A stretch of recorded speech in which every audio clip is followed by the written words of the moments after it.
it less. The chances for things getting out of control become, of course, much higher. Well, and then, of course, now we have to fold into everything you just said the statement by Benjamin Netanyahu after his meeting with President Trump yesterday, whom President Trump this morning said was a great meeting, etc. Netanyahu came into town specifically claiming he had new intelligence that said Pickaxe Mountain is where a new nuclear weapon program was being started, etc. And Trump has to go and take good care of that. What is going to happen to this volatile mix you just so aptly described if the United States actually does, if that's what President Trump chooses to do, to go back to, kick the F out of Iran, so to speak, and he does what Netanyahu wanted to do and hits Pickaxe Mountain? Is that going to draw Israel back into the war? Is that going to make the whole thing go up? What do you think the Iranian reaction might be? Well, the Iranians are prepared to strike the Israelis, but the Iranians want them to start.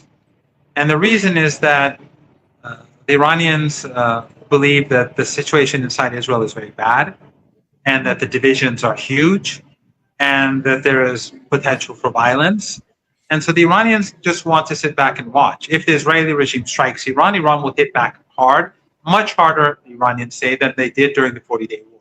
It'll hit them very hard to make sure Israelis know that Netanyahu made life miserable for them. But if Iran strikes first, then, and again, this is me saying, I can't speak on behalf of anyone, but then it sort of creates this situation where some people may rally around Netanyahu. And Iran doesn't want that. Iran wants the situation in Israel to get worse, the internal dynamic. So Iran is prepared to hit, but it wants the Israelis to start. But if Trump escalates... if he hits Pickaxe, what happens? Yeah, if Trump escalates, the Iranians have said very specifically about this mountain that if the United States strikes it, they will retaliate across the region. And that means striking critical infrastructure in Saudi Arabia, the Emirates, Bahrain, like that. This would be sort of like hitting the bridges and hitting the power plants and all that that Trump has been planning. So Iran has said that they're going to hit back very hard. Wow. And so any escalation now by the United States, I think, is probably going to lead to the situation that we are all not looking forward to seeing, and that is a global economic meltdown. Because ultimately, and again, you know this better than I, you have guests who are economists, and I'm sort of going out on a limb, but you can manipulate the market for a time, and AI can help you do it and so on. But when suddenly we're close to a crisis, and then people are seeing on television Saudi assets being blown up, Kuwaiti assets being blown up, Qatari asset, that I think is going to cause a panic. And then you're going to see chaos, and you're going to see a collapse. Because I think we're very close. I mean, based on Trump's own assessment, 4 weeks away, let's say Trump exaggerates as he always does. When he's not lying, he's exaggerating.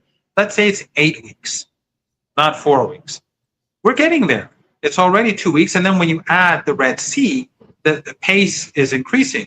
So if suddenly we wake up one morning and we're seeing scenes of ruin and devastation on oil installations and gas installations and tankers and all that, I think that means that. I think that means the global economy will crash.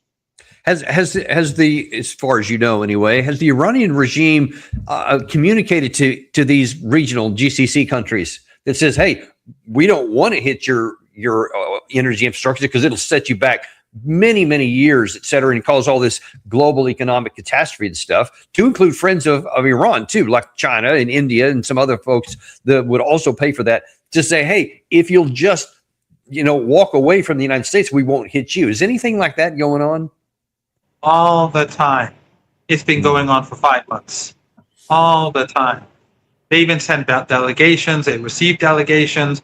They're in communication through their embassies. But these countries, they began this by betting on the wrong horse. They thought that if Trump attacks, He'll win the war in a couple of days. Remember, they're like, they get their information about Iran from the same sources that Trump does. The Western media, think tanks. Iran is about to fall. It's an unpopular regime. It's about to implode. They're incapable of governing themselves. Just a little push and it's going to collapse. All that nonsense that we've been hearing for the last 47 years. And you recall, I advise people to read a couple of books on Iran, like Going to Tehran by the Leverets, or Alistair Crook's book, Resistance, to get a better understanding of reality instead of this sort of nonsense. But in any case, they get their info, even though they're Iran's neighbors, they get their information from the same Western sources. So they believe the nonsense. So they thought that Trump would wage this war. It'll take a couple of days. The so-called regime would collapse, and they would be in Trump's good books, and they wouldn't have any difficulty. Well, it didn't turn out that way, as we knew it wouldn't, because all that nonsense about Iran was exactly that. It was nonsense. And we saw that through the funerals. We saw that through Iran's military capabilities. But in any case, they bet on the wrong horse, and now they're stuck, or they feel stuck. And these countries they're not sovereign entities. These princes and kings, they're bound to the West. It's the West that keeps them in power. They don't have, Saudi Arabia is a country named after a family, the Saud family. That's not a country where people are going to want to die for. And so you have this family in charge. They don't have popular legitimacy. They don't have any real, civil society in the sense that you or I would understand it. So they're fragile. They're brittle. And so if they turn against the United States, they'll be overthrown by the same people who keep them in power. If they stand with the United States, we get what we're getting right now. That's not a good All place they can do is in private beg Trump not to do these things. That's all they can do. Well, we'll see. Pick your poison, I guess, is what it's going to turn down to. Listen, I know you're running low on time. You got to go some other places here, but there's one more thing I really want to ask you about. This is from Dropsite News. Iran's deputy foreign minister made some comments yesterday that there's several things that are key takeaway from Tehran's strategic position in terms of this war. And I thought some of them are really important here.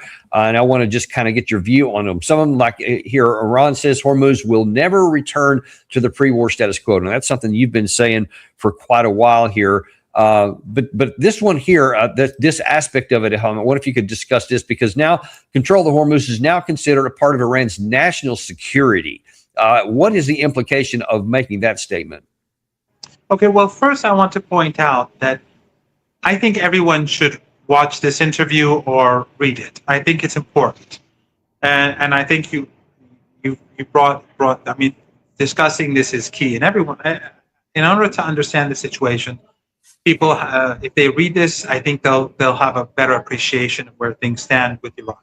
Second of all, this is the deputy foreign minister. So remember, in the West, again, the nonsense that we're always hearing, that there are factions in Iran, and they're the guards, the hardliners, and then there are the moderates, like the foreign ministry people, and which is all nonsense. In Iran, as we discussed before, there's a Supreme National Security Council. All the key figures in Iran's political and military establishment and security establishment are involved, and they make decisions, and the leader, when he approves, that's policy. So the guards don't fire missiles at anyone without authorization. The army does not fire drones at anyone without authorization. The foreign ministry doesn't negotiate without authorization. They're all different branches of the same system. They're different state. So this is the foreign ministry. This is the so-called moderates. What he's saying is that, look, the Strait of Hormuz, we're not going back to where it was 5 months and 2 days ago. It is now going to be run by Iran. Now, Oman, we can do it with them, but we have to be involved in the entire process. In other words, there won't be like one route for Oman, another route for Iran. No. Why? Because this is a security issue for us. We've gone through war. This is not before. This is not 6 months ago. The United States has waged war against us with the help of regional countries and, of course, the Israeli regime. So we're not going to allow the Strait of Hormuz to be what it was before. We're going to have full control. We can either do it with Oman or without Oman. It's up to them. So I think this is key. So right now, what Trump is trying to do is trying to say, no, the Iranians cannot have control. And he actually said in the interview that it's not just about security, it's also financial. In other words, he said, yes, we're going to take fees. And because some people sometimes say, well, this is about security, less about fees. He said it very clearly. It's about security and it's about fees. Those countries, this I'm adding. He didn't say this, right? I don't remember him saying this. Those countries, the Saudis, the Emiratis, the Kuwaitis, the Qataris, the Bahrainis, they waged war against us. They helped the Americans destroy our infrastructure, kill our kids. They have to pay. And so I'm not saying this is going to be called compensation, but those fees are going to come from these countries. These countries waged war against Iran. True, Trump was the guy behind it. Netanyahu was the guy behind it. But at the end of the day, without these 5 countries, the war would not have been able to carry out. And so let me go to the next point here. I know you're running real short on time. There's 2 more. No, I'm good. I still have a few. Okay, so you said Iran is prepared to keep the strait closed, even if it, or he said rather, even if it means war resumes. The deputy foreign minister rejected restoring the southern shipping link, which is what you just said there. But I think it's important for people to understand this, that Iran is, according to him, will keep the strait closed until either we acknowledge it, or even if it means going back to war. But there is no opening the strait without Iran's permission. That sounds what he's saying, right? That's right. I mean, to be clear, to be very, if we're going to be precise, some ships do go through, but they go through the Iranian corridor. They're very limited in number. It's nowhere near where it was 3 weeks ago, and nowhere near at all where it was 6 months ago. So a handful of ships are going through a day.